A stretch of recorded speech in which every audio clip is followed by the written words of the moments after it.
Kizito Mihigo sur les traces de son Seigneur. Dans Matthieu chapitre 26, 27 et 28, nous lisons quelques lignes.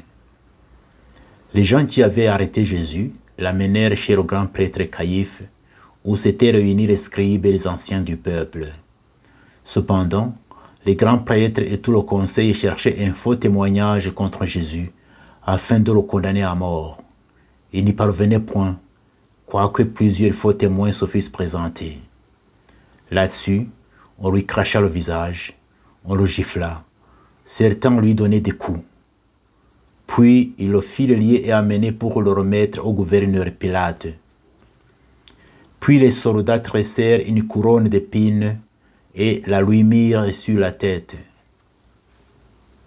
Après la résurrection, les grands prêtres se réunirent avec les anciens et d'un commun accord, ils donnèrent aux soldats une forte somme d'argent.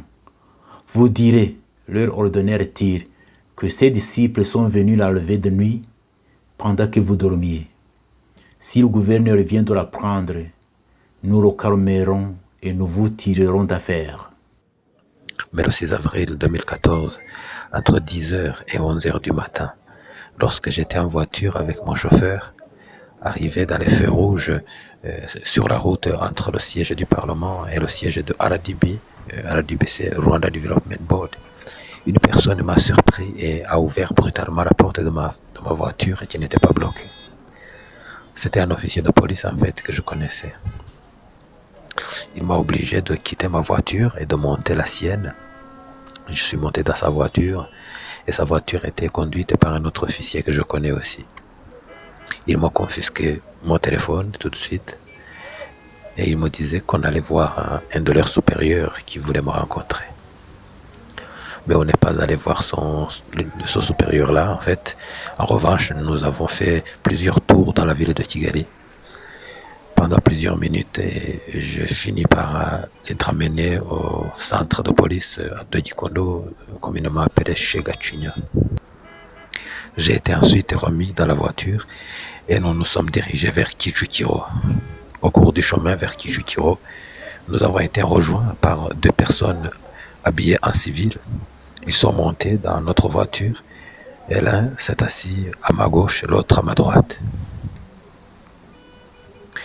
La voiture a ensuite continué vers la forêt de Nyanza. Nyanza, c'est une localité située dans la banlieue de Kigali, vers Bugesera. Je suis resté assis dans cette voiture, garée dans la forêt, entouré par les gens que je ne connais pas et qui ne me parlent pas, depuis les heures de midi jusqu'à 20h du soir. Vers 18h, j'ai pensé que ces gens voulaient me tuer.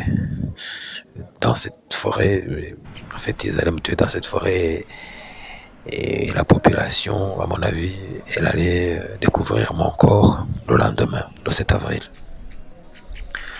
Alors j'ai dit, si le problème était ma chanson, j'ai dit que j'en avais parlé avec la directrice de cabinet du président et avec le vice-président du Sénat. Quelques instants après, la voiture a quitté la forêt et on m'a conduit au bureau du vice-président du Sénat encore, où j'avais rencontré la directrice de cabinet et le vice-président du Sénat. Et ce jour-là, j'ai retrouvé les mêmes personnes, mais avec une troisième personne qui était le commissaire général adjoint de la police. Et on m'a mis un sac noir sur la tête, un sac qui me couvrait la tête. La voiture roulait, mais je ne pouvais pas savoir où on allait. Quelques minutes après, je me suis retrouvé dans une chambre avec un lit, une chambre dans une maison d'habitation, et j'y suis resté pendant 9 jours. J'étais menotté jour et nuit. Je mangeais une fois par 2 jours, une fois dans 2 jours. Et on me frappait sur les fesses. J'ai ensuite été amené dans la salle de la primature où j'ai rencontré beaucoup de dignitaires du gouvernement.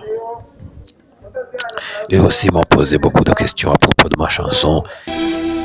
Jenoside yangize imfubyi ariko ntikanyibagiza abandi bantu nabo bababaye basize urugomo rutiswe jenoside. Abo bavandimwe nabo ni abantu ndabasabira, abo bavandimwe nabo ni abantu ndabakomeza, abo bavandimwe nabo ni abantu ndabazirikana. Ubu rero amajwi yarasohotse, mwarayumvise, arivugira neza neza impamvu yatumye bamwica. Yarayumvaga, yarayizi, twese yari yarayitubwiye. No kubera iriya ndirimbo yahimbye yitwa Igisobanuro cy'urupfu, kubera ko yemezaga ko abantu bapfuye mu Rwanda ari benshi kandi bikaba bibabaje. Hari abazize ubwicanyi bwiswe jenoside, abo ndetse biza guhinduka jenoside yakorewe Abatutsi, atariko hari n'abandi benshi cyane bishwe, kandi niko bimeze koko. Yavugaga by'umwihariko abo mu bwoko bw'Abahutu, abatwa ntibakunze no kuvugwa, bavuga benshi, abakeya bakarekeraho. Nabyo birababaje, ariko abanyarwanda bapfuye ari benshi. Ariko igikomeye kirimo nuko yateraga intambwe akavuga ati abo nabo ni abantu ndabakunze, ndabasabira, nimubasabire, nimubakire nk'abantu, ntabwo ari abo gucibwa. Abaciye nk'amabere rero, kuko iyo mvugo ntabwo mu Rwanda rwa Paul Kagame ashaka kwivugwa. Yavuga abanyarwanda abo ngabo, Kizito avuga abo ndi barimo. Iyo avuga bapfuye abo ngabo ndi barimo, ntashaka ko banumva uko banavugwa, cyane cyane ko ari we wishemo benshi, ntashaka ko bivugwa. Kizito rero yarabivuze, aravuga ati, abivuga kandi nta washinja, abivuga nta wacira urubanza, ariko aravuga ati ntidushobora kuzagera kuri le Rwanda réconcilié par le Christ.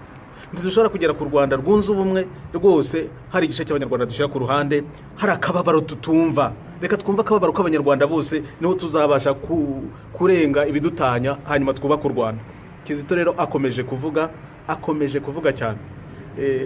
Hari n'ibindi yagiye atubwira, ntabwo byose yabifashe mu majwi, hari n'ibindi yagiye abitubwira. Nge ndibuka anganiriza, ambwira hari ahantu muri ya safe house bari baramwibye yarabuze, yigeze kumbwira ukuntu aho hantu hari hateye. Ntabwo abitindaho muri za video avuga, ariko hari abo yagiye abibwira, nanjye ndi muri abo ngabo. Akavuga, yambwiye hari ibintu bibiri nshaka kuvuga gusa, kuko yambwiye byinshi. Yarabivugaga rwose, akabivuga, akabishushanya, ukabibona utari uhari. Ndibuka ukuntu yavuze ati aho hantu rero nari ndyamye ahantu, nta shuka, hari igitanda, ariko nari ndaho nturamye aho ngaho. Noneho ariko aravuga ati ikintu cyantangazaga ni ukuntu nijoro abana bararaga bagongera bari kubica, nkumva ko mu byumba biri ku ruhande rwanjye bari kwica abantu. Narabyumvaga, abana bararaga bagongera ijoro rwose, nkavuga nti bamukubisa agafuni, ndo baramukereye. Nikizito byivugiraga. Iyo safe house ni ibagiro bari abantu babagiramwe abanyarwanda. Kizito icyo gihe bwa mbere yageze amahirwe arahikura, ariko ntiyigeze yibagirwa amajwi y'abana bararaga bahogera. Ngo nanjye guhogera, bataka se batakira nde, ko wakagombye kubarengera, ari we wabanigaga, ari we wabicaga, ari we wabasogotaga. Ariko buriya abasenyeri n'abapasitori bo mu Rwanda bumva intabaza n'imiborogo iva kwa Gacinya no muri safe house. Ariko uwabanza nkibariza musenyeri w'umujyi wa Kigali, Musenyeri Antoine Kambanda, nk'umukristo ukunda kiliziya ye, numva mfite inshingano n'uburenganzira byo kubaza umusenyeri wanjye kwisobanura ku myifatire ye mu bakristo, kwisobanura ku byo yavuze bitari ngombwa, ku byo atavuze kandi yagombye kuvuga, ku byo yakoze no ku byo yirengagije gukora kandi bikenewe. Nkabivuga kandi mu cyubahiro n'urukundo bitari mu buryarya. Iyo nshingano n'uburenganzira kandi buri muntu arabifite mbere y'ubutegetsi ubwo ari bwo bwose bumukorera, iyo ari ubutegetsi buzima. Niko musenyeri wanjye. Imiborogo y'abana bicira kwa Gacinya nk'uko Kizito abivuga, bicwa urubozo kwa Kabuga no mu zindi safe house, ntabwo ubizi, ntabwo urabyumva. Cyangwa se nawe urashaka kumbwira ko mbeshya ko ahubwo ari ukurwanya ubutegetsi bwa leta? Niba warabyumvise se wabyifashe muti? niba utarabyumvise se bishoboka bite ko intama uragijwe ziborogera hafi y'aho utuye ntiwumve?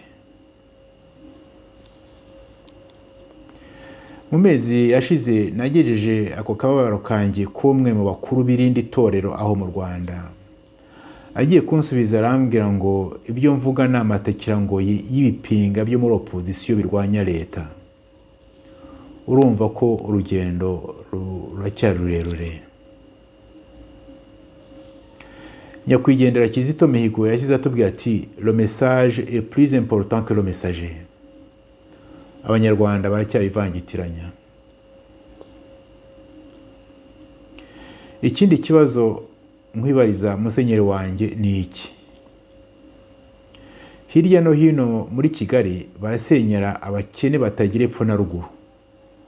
Ubu ndiho mvuga ibingibi hari abagore bonsa batwite ubwana bw'umunyeshuri buraye hanze kubera ko ubutegetsi bumaze kubasenyera amazu. Byongeye kandi muri iyi minsi hari icyorezo cy'indwara yitwa coronavirus, mu gihe ari ngombwa ko abantu bagombye kuba mu nzu yabo.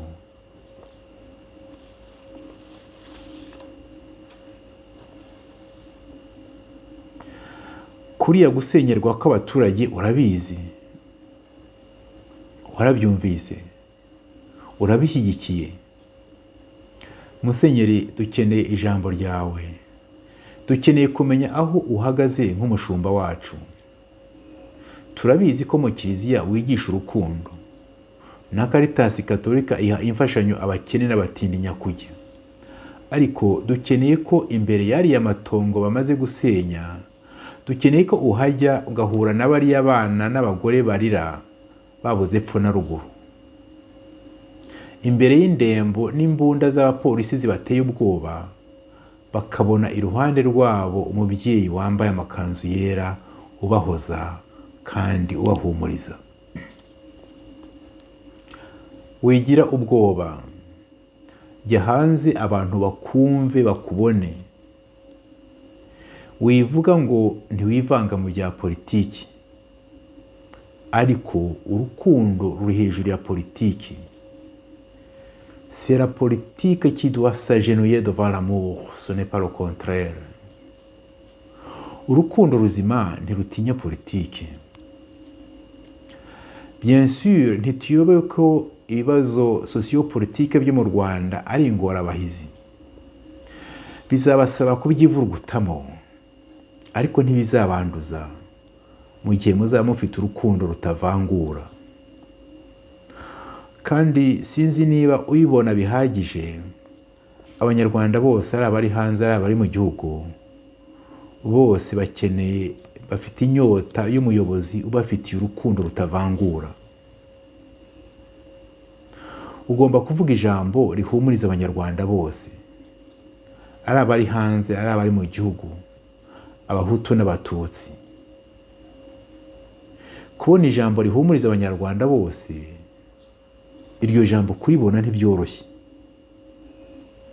Ariko kubera amavuta y'ubutore wasizwe, ufite muri wowe ubushobozi n'ububasha byo kubona ijambo nk'iryo. Byaba ngombwa ukabipfira. Natwe kandi abakristu tukuri inyuma twagushyigikira. Kizito Mihigo ntiyari umunyapolitike, ariko yari umuhanuzi Imana yohereje abayobozi n'abayoborwa. Yakurikiye inzira y'umwami we arabizira, ariko niyo nzira. Ukurikije uko yakoreye u Rwanda n'abanyarwanda, uko yakoreye kiliziya n'uburyo yashinyaguriwe mbere y'uko bamwivugana, turibaza impamvu nta jambo ryabavuye mu kanwa ku byerekeye Kizito Mihigo. Ariko kandi niyashaka azagira unyomoza mu bana b'abanyarwanda, donc mu banyarwanda bose, ari ababayeho ari n'abariho ubu ngubu, nta n'umwe usumba Kizito Mihigo, bose arabaruta. Ndasaba abasenyeri n'abapasitori bose bo mu Rwanda ko mbere yo gutura Imana igitambo, bajye bibuka ko umwana w'iyo Mana ariho asambishwa kwa Gacinya no muri Safe House.